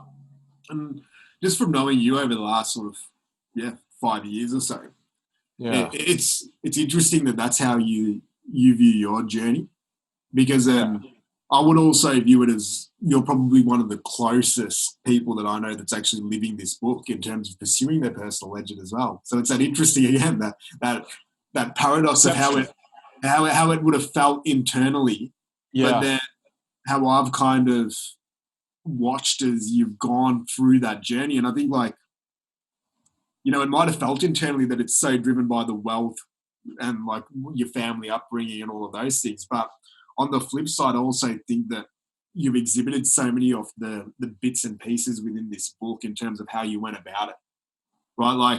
Like you remind me of that old man that's like, I'll show you the secrets, you know, and let's go down that path. And I think it's you've gone through like the different hurdles, but it just seems like at what point are you in that quest, right? Yeah. Like yours was that realization that I think you knew that you're on the right path, but just needed to probably reshape the way you're walking down it. You know what it was? It was the being too rigid. Yeah. Without fluidity. Mm. I was so rigid on achieving this goal that I forgot that life's not a straight line. Yeah.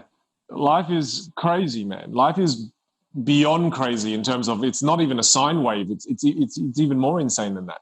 Yeah. So to me, you know, trying to see how these lessons all connect, I really feel like, you know, don't be so upset. It's like Pei Wen said to me something really beautiful. She said to me, "You've worked so hard to build such a beautiful garden, yet you rarely sit here and enjoy the garden you've built." Yeah, that's powerful. And also telling me that the garden that you've built for us, you have us sit in here without you, and the garden will never replace you. You know, and it's like. And then, dude, because of coronavirus, I've been forced to sit in the garden that I've created for the last 7-8 weeks, and I love it. Yeah.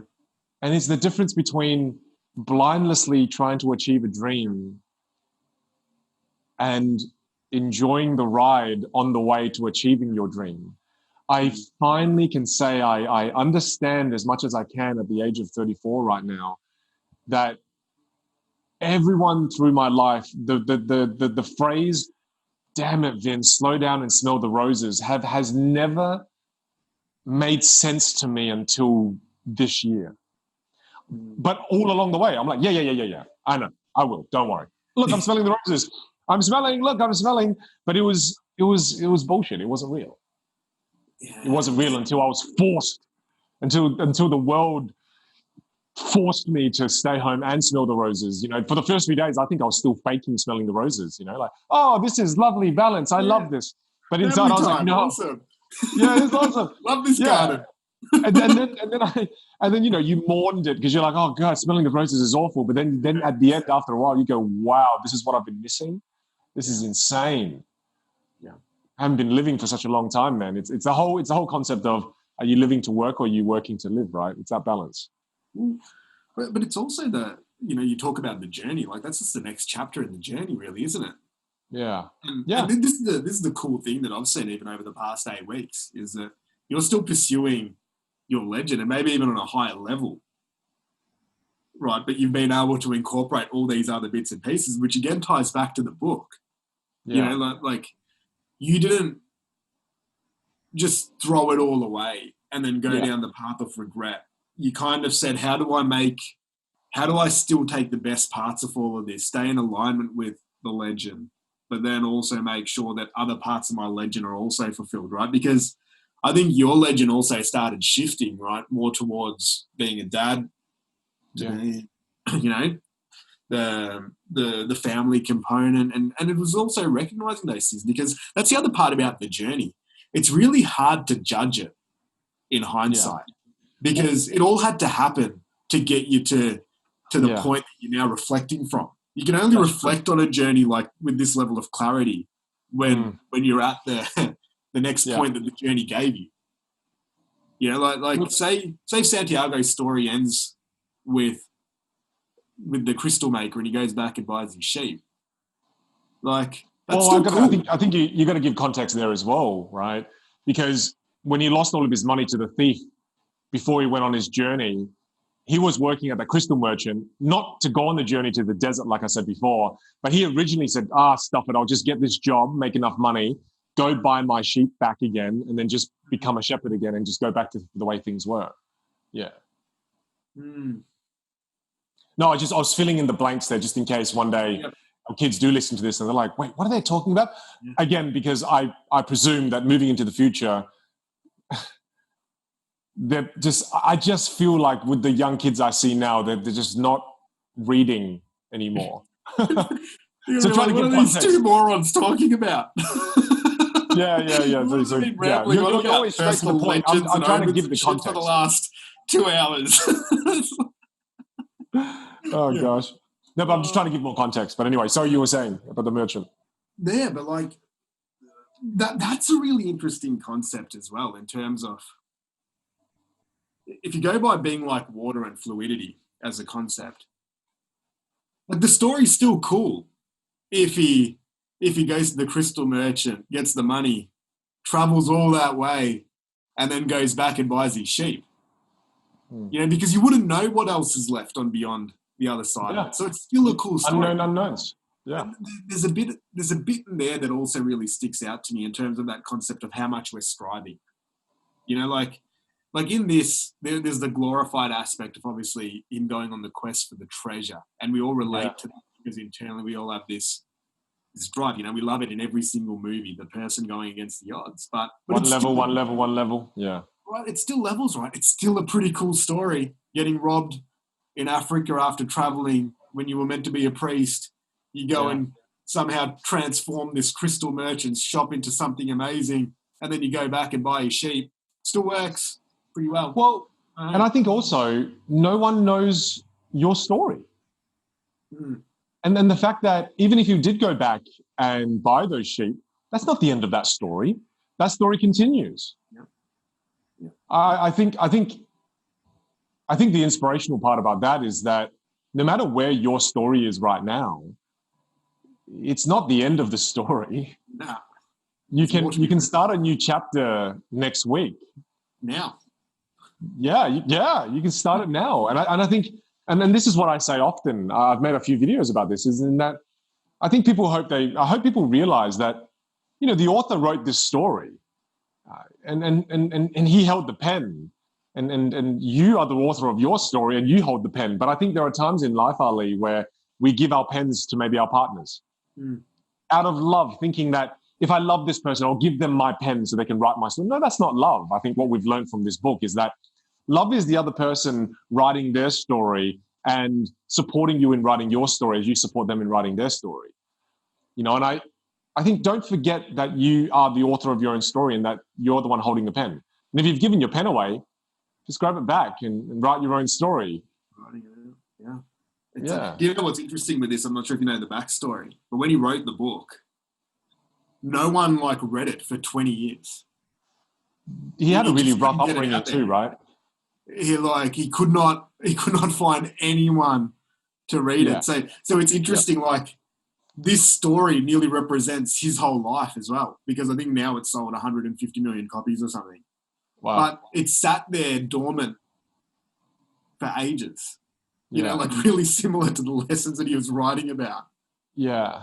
And then I don't know exactly how it sort of caught fire, but then obviously the rest is history and it became such an iconic book. But that's a really interesting concept as well. The book talks about the language of the world. Yeah. And this is the one that's always, I remember the first time I read it, that sort of blew my mind, because this is the first type of book like this that I read all those years ago. And I remember just being like, holy crap, I know what, I've seen an Omen before. But the language of the world and that whole concept, what are your thoughts on that? Above my pay grade. I read that with what the hell? What does that even mean? I truly felt like, wow, I'm so stupid. Why don't I understand this? And I remember reading it back and forth, and because I think I'm someone who has... We're both equally as stupid. But I think I'm someone who, again, willing to be vulnerable and also transparent, is that I haven't dived down the spiritual path much in my life. Now, even though my parents have and some of my friends have, I've never really spent time. I've lived in the very kind of pragmatic world of entrepreneurship and, 1 + 1 = 2. I never really dived into the world of spirituality, which I think this is why when I read this, the language of the world, my absolutely bare minimum thought of it is that there's essentially there's a force beyond what we understand as human beings. And that as human beings, this force, again, I related it to the current of life, is that the moment we're born, we're thrown into this current and we basically have to learn to swim along the way. And along swimming in this current, we have to learn the language of the current. We have to learn the way this current works and learn how to maneuver through it. And whether the current is being controlled by a higher being or whatnot, the language of the world to me represented the skills we need in order to navigate through the current of life. That's how I kind of viewed it, is that that's the only definition I had in my own mind. What do you think? Yeah, man. I 100% agree. It's like completely above because I think this is now getting into the realm of what is the meaning of life. Yeah. Yeah. And I don't know. No one else has figured it out yet, so I don't know whether we'll be able to. That's all right. That's all right. No one has. We'll give it our best shot. But give it a crack, man. You never know. You might solve something that people have been trying to solve in the next 10 seconds. Well, I think it's everyone's interpretation, right? Like I think you nailed it there in terms of the current. To me, that analogy really fits. And the higher force and the higher power kind of thing is something that I reckon is really interesting as well. Going like, say for example, like where does the thought come from? Where does a dream come from? Like you can't consciously sit there and be like, all right, I'm thinking this thing and I premeditate it. It comes from some place. Call it the ether. Some people call it the ether. I mean, the ether concept, this is like getting really interesting now because people say, again, it's like the thoughts, ideas exist in this ether, and then the description that I was kind of fed in the book was it's like radio waves. Yeah. It's just these thoughts are flying around in the air, and if you are tapped into the right channel, you'll receive it. Yeah. Right. So I think that's a really fascinating concept. Like, what are we doing right now? Yeah. Like, where is that? Where are these ideas coming from? Like, are they conscious? Are they subconscious? And what factors took place for us to then be sitting here doing this right now? Because it's not premeditated, right? You can't plan that out. It's not like 5 years ago, I mapped out this plan where on whatever the date is today, May 31st, no way. Vinh and I would be talking about the Alchemist. Like whatever that is. Like that concept of the language of the world or the soul of the world, however it refers it to, that blows my mind on so many different levels because it taps into like destiny or faith or action and fear and failure and journey, and it nearly like kind of wraps it up. Then it's like, all right, well, all these things are real. You can control parts. You have to play a role, and some things will happen to you. But at the end of the day, like the whole concept of where are we standing on a planet that's like revolving at a crazy velocity in a solar system that's revolving at a crazy velocity in a universe that's part of a multiverse, whatever it is. Yeah, and then you can look at that concept. Well, and then it's like, but can you see, in describing this, the reason in my mind I feel immediate overwhelm is because, again, this is why I think mind mapping is really important. Yeah. When we go so granular and you're talking about being in the world, revolving around the sun, in the universe, in this lattice, in this freaking, and you just keep going in this galaxy, right? I think if you mind map, and this is one of the skills now we really want to learn right now, is by mind mapping it, we can see the hierarchy of it.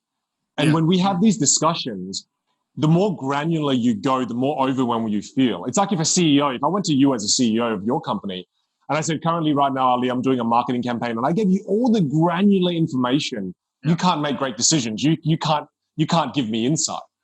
So I think what will make these discussions powerful, and it's why I'm trying to urge you in that direction too, is that I think if we create mind maps for this, we can have way more constructive conversations because we're able to see the entire thing. Yeah. Whereas when you don't see the entire thing, because while I'm doing this as well, I can't help but critique it myself. in that I feel the effectiveness of these conversations for us, for our own personal benefit, will come from having a hierarchy for it. Yeah, it's true. Yeah. So we can zoom in essence, zoom back out, and then talk about it again. Whereas what I'm experiencing with this experience, Ali, is that we zoom in and we just can't zoom out now. Do you know what I mean? And then there'll be times when we zoom out, but I think the consciousness, the ability to be able to zoom in, zoom out, I think is really important in us growing with this experience as well. Yeah. Yep. Agreed. Yeah. Any other lessons you have? Would maybe do one more each or maybe one more quote each. I can't believe. Hey, has this kind of flown for you? This has flown for me. Yeah, man. 100%. It's been amazing. Okay. So one of the things that, I've been trying to think about more is, and the reason I really wanted to do this, brother, with you is I want to find things to do where time melts. Yeah. I don't even know how long we've been going for. It's just 2 hours now. Crazy. Doesn't feel like it. It feels like it's been 20 minutes, 30 minutes for me. See, but I'm pursuing time melting activities. Yeah. And this is time melting. And I want this to stay time melting. That's why, like I said to you before, I want to be really conscious of not trying to, monetize this from every single angle. So to me, this is powerful. Just wanted to share my thoughts. I think this is really cool. It's time melting.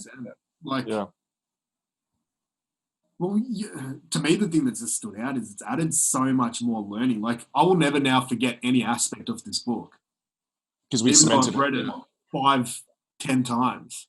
Yeah. This is now completely locked away because all of our stories that we've also added to it and the way that you've analysed it and added your sort of thoughts on it.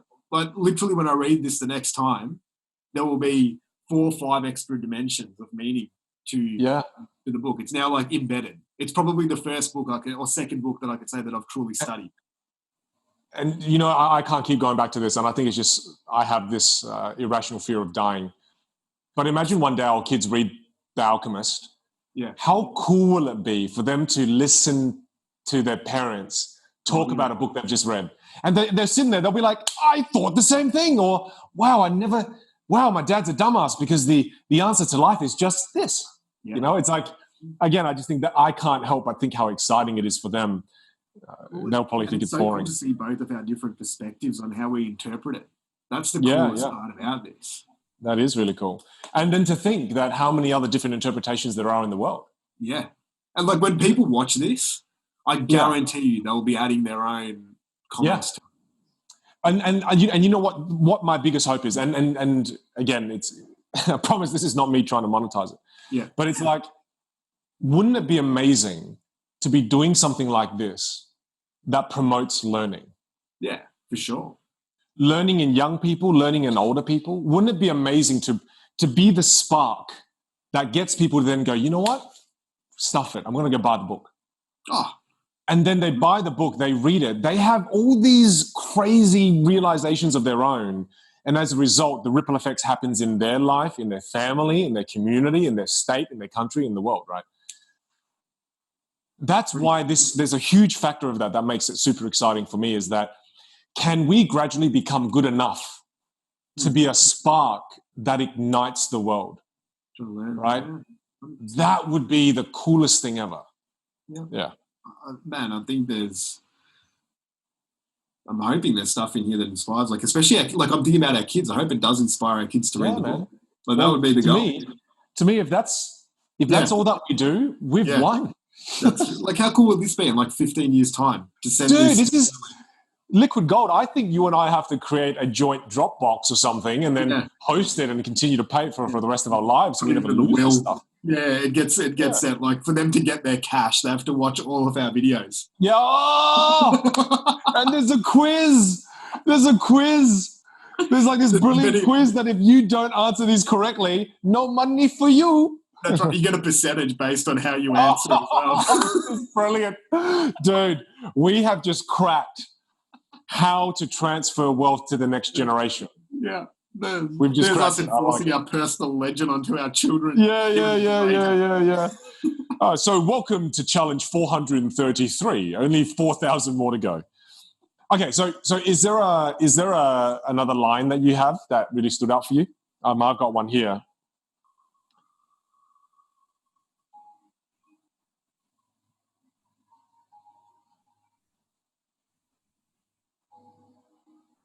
Did you say this one before? When a person really desires something, all the universe conspires to help that person realize his dream? No, I haven't. So say that again. Yeah, so this one is a quote that really stands out for me, and it says, when a person really desires something, all the universe conspires to help that person to realize his dream. And that one stands out a lot because I think it represents people that are in the pursuit of something. There's a good chance that the world is in their favor and wants them to get to that point. But I think a lot of the time we're the people that hold ourselves back. Yeah. Yeah, and that message really, really stands out because as the book shows, he goes on his journey. He has the challenges. He could have given up. But the omens and the signposts at every single point were kind of still pointing him in that direction. And it's just something I really relate to in terms of like vision and the internal compass, the GPS, whatever you want to call it. I feel that really strongly. And that quote sticks out that, when I found something to pursue and unlock that next layer, it changed a lot for me in my life. And I think that line relates to that. I don't know. What are your thoughts on it? It feels like when you... Can you read that quote to me again? Yeah. It is...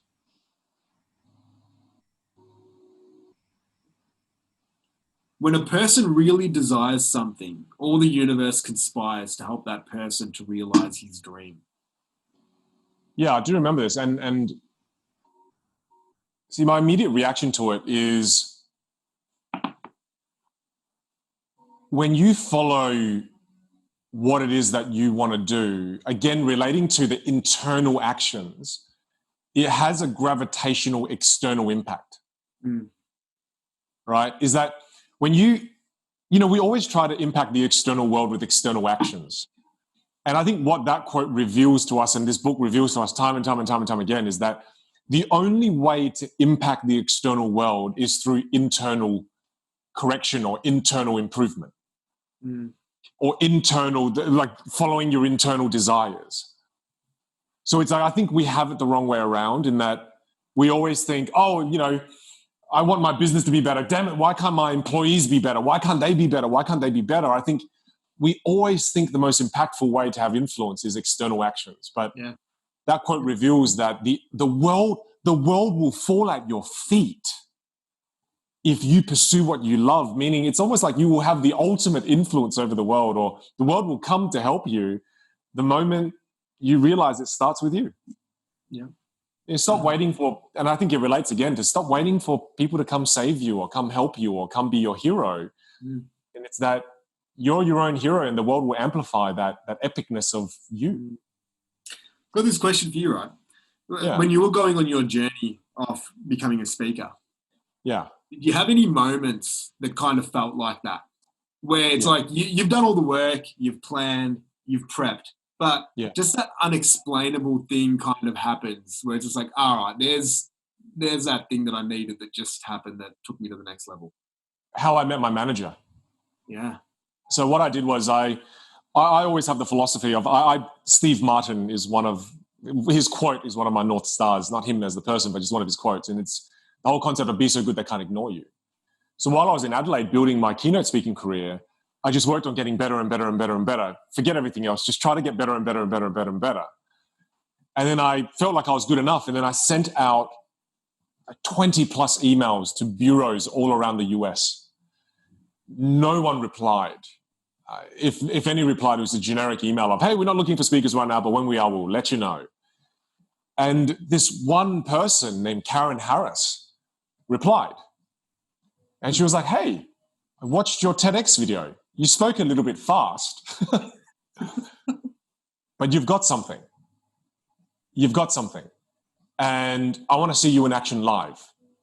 So again, she didn't answer all my problems because I'm like, how the hell am I going to get an opportunity to speak in the US when I've never spoken there? But she was an Omen. She showed me a direction. And I went, okay, everything I have to do, I don't care what I have to do. I have to get an event in Los Angeles or somewhere in America to speak so she can fly to see it because she won't fly to Australia. Gradually got an event. I emailed again so many events to speak for free. One event accepted me. She flew there, watched me speak. My keynote career in America there begun. So I could not explain that. You know, but again, it wasn't the world just coming to me. It was me being the best I could. It was me improving me as much as I could. And then the world responded. Mm-hmm. You know, because if I never sent that email, Karen would have never seen it. No. You had to still send the email. I had to still send the email. Why was she the only person that replied, right? Like, that's the bit. It's like, so it's that mixture of both. The universe is the one person that the universe sent, right? Yeah. But it's... But again, I hope that... And I really hope our kids get this, and it's that... It's the whole idea of... To impact this world, you must focus within. Yeah. You've got to do stuff. Stuff to happen. You know, it's weird. It's almost like I cannot find a way to communicate the clarity of the depth of my understanding in this moment. It's so hard to just. I want to get it out, but I can't. It's so frustrating. This is interesting. In every story that I've read, every biography, you hear of that master that's taken so many actions, kind of like what you did. And you really, I love the bit how you like, all I could control was just me becoming the best I could at my craft. That's it. So that when you had that opportunity, and I think, Kevin Hart was speaking about this the other day. He's like, he'd done all the work to be a comedian, to get up to that level. But then it was this one event that he speaks about, like I think Shaq's All-Star event, that he wasn't even that keen on going to do. You know? Yeah. But he thought it was going to do nothing for him. Yeah.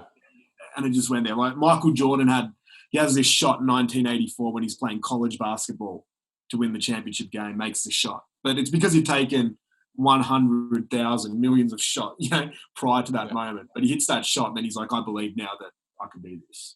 Like that to me is that concept is so magical. And I think it's one of the coolest aspects of life when you hear those stories of people that are like, well, I did everything I could, put myself out there, gave it a crack, but then I still needed that little bit of luck, that little bit that I couldn't really plan for or explain, and that's where it rocket shipped off to the next level.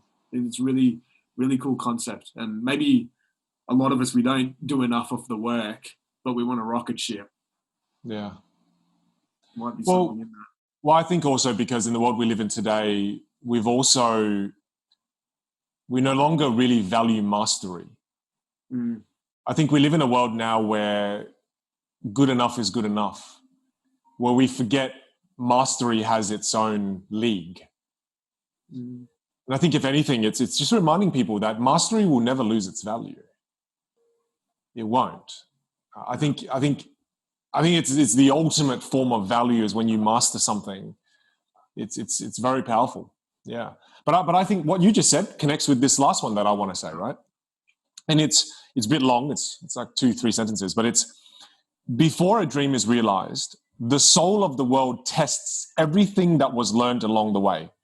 It does this not because it is evil, but so that we can, in addition to realizing our own dreams, master the lessons we've learned as we've moved towards that dream. That's the point at which most people give up. It's the point at which, as we say in the desert, one dies of thirst just when he sees the palm trees that have appeared on the horizon. Right? So there's so many elements to that quote. I mean, the first one, it says, before a dream is realized, the soul of the world tests everything that we've learned along the way. Like, it tests us, right? And it's funny, before you and I got onto the Zoom call, to do the Zoom call we've been looking forward to for the last week and a half, your Zoom didn't work. And for 15 minutes, we were like, what the hell?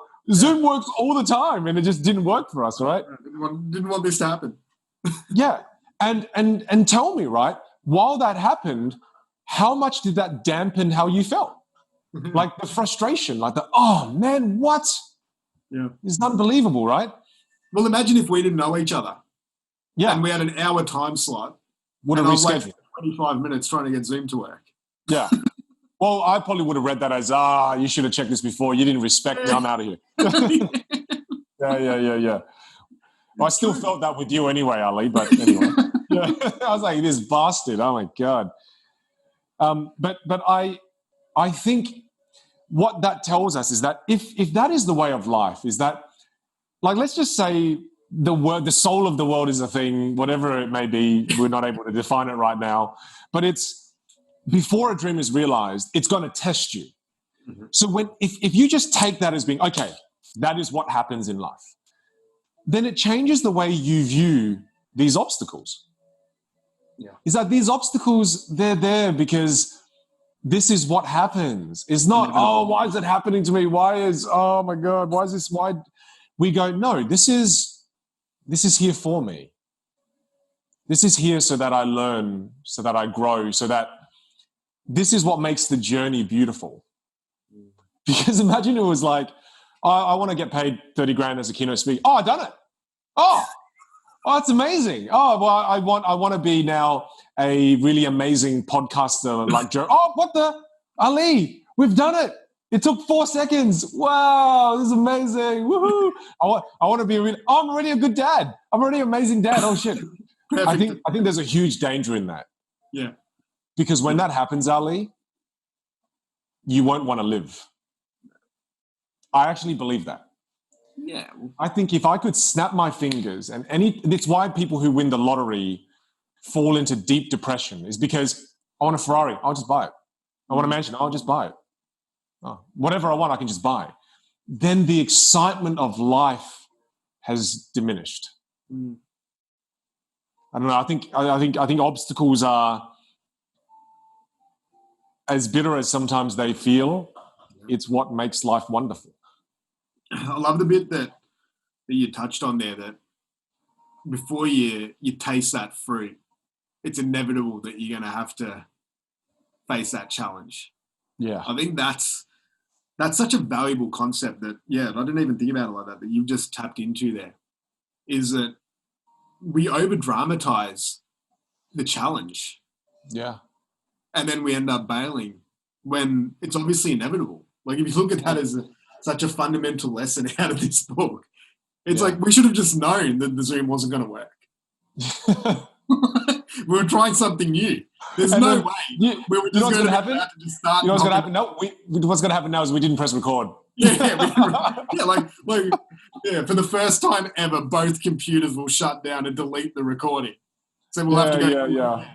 But that's cool, because we'll just know that that's part of it. If we really believe that we have to do this thing, then it's just inevitable that has to happen. And I think that is so cool, especially for young kids. It's the deep understanding that it's normal that challenges come your way. Mm. It's normal that things will be hard. Yeah. It's normal that you're going to face failure. This is normal. And I think that first part of the sentence normalizes struggle. And I think the normalization of struggle and failure is so important in the world that we live in today, because of social media, we see overnight successes because people, it's their highlight reel of their life. So to me, the importance of the normalization of failure, suffering, and challenging obstacles that come along in life is incredibly important. So that sentence did that for me, that first sentence, right? Which leads us to the second sentence where it says, that's the point at which most people give up. So people give up because they don't realize that these challenges and the suffering is normal. And when you don't realize it's normal, you give up. And you give up just before you reach your destination. And I think there's a famous entrepreneurial cartoon that I had on my office back in Australia. And it's of two people digging for diamonds. And on the top column is one person digging for their diamond, and they're digging like crazy, and the diamond's so far away. And on the bottom is the person who's just 1 centimeter of dirt left to dig before they get their diamond, but you see them walking the other way, having given up. And to me, that represents a journey that I have experienced. We start things with such passion, but we don't continue the passion and enthusiasm because our expectation of this journey is that it is straight, it is linear, and we go straight from wanting it to having it. Whereas when we now can fully understand, and this book puts it so beautifully, and you understand that, no, this is normal. This is a part of the way. This is the way, then there'll be less people who die of thirst just before they reach the oasis. It's pretty... I love that analogy of the guy digging. I think there's a story like similar to that in the book as well, where he talks about some miner. I can't remember it exactly. And that one person might be so far away because they're at the start of their journey. And then you're one hammer away from unlocking it. Like even with the speaking career, right? Like think about when you're at a showcase or you're going down that path. It's a different ball game for you versus that person who's there for their first showcase. Yeah. Like you've already cracked it. And they're still digging at the start. And it's like, all right. And I think that'll be interesting. It's like when you're watching people come up through the ranks, I think it's a really cool thing about growth and development is when you see that and you're like, I wonder whether that person will go all the way. Yeah.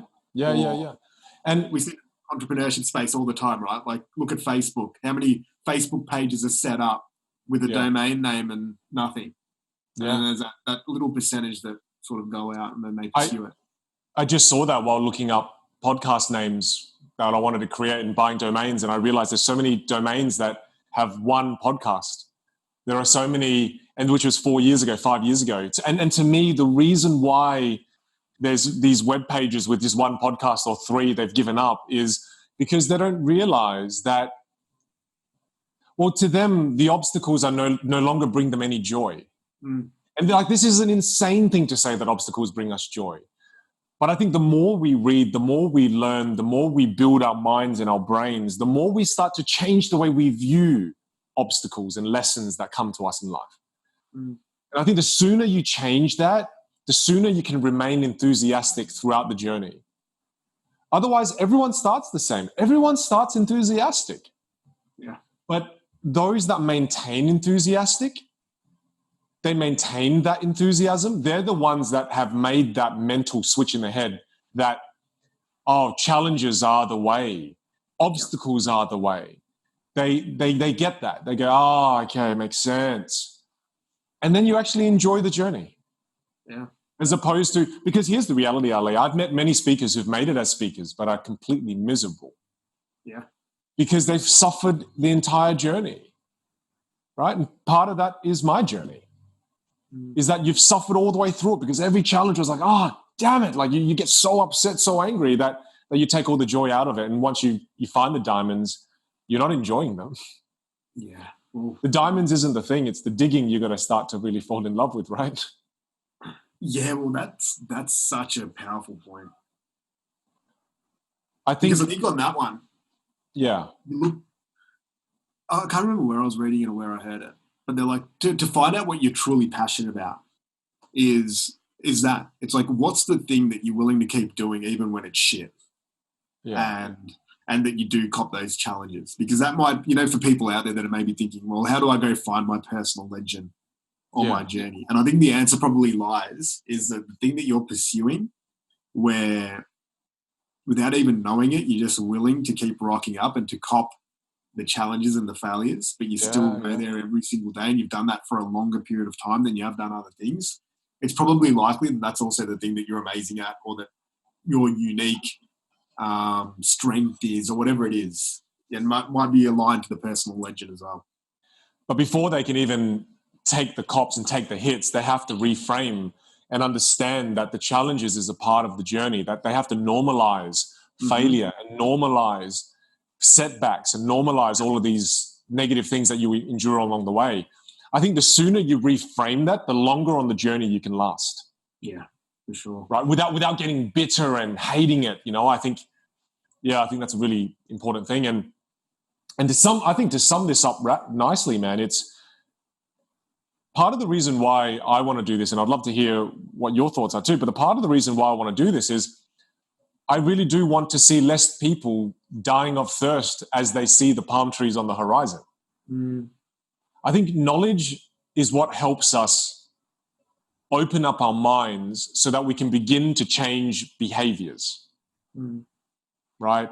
Knowledge is that first step. And then people know, and something that I always say is that knowledge will only bring you satisfaction, in that you learn something, you'll be like, wow, that's so satisfying.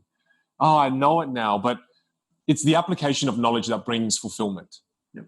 Yeah. And what I'm hoping is that this knowledge will satisfy you, but also inspire you to now go and grab the book.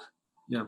Actually read it and follow Santiago on his journey through achieving his personal legend, and find where it connects with you and your life, so that you can reflect and learn from the wisdom of this author and apply it to your life, so that you can hasten yourself on your journey to your personal legend, right? Love it. I think that, I think you've summed it up beautifully there, dude. Like for me, it's that. And I think it's like the thing that I'm really excited about this is hopefully not only does it also inspire people to pick up the book and to get the knowledge and to understand some of the lessons that we may have found through it, but I think the big one here is that can they turn that knowledge into action of some sort? Like if I'm picturing our kids reading this, the ideal end result would be is that not only do they go and read the book, but then at the end of it, they have one dot point, which is like literally one action that I'm going to take from doing this. Yeah. And I think that would be cool. Like from when we do these things, if that's how we sort of wrap it up with that inspiration that, all right, this is the thing that we've tried to distill.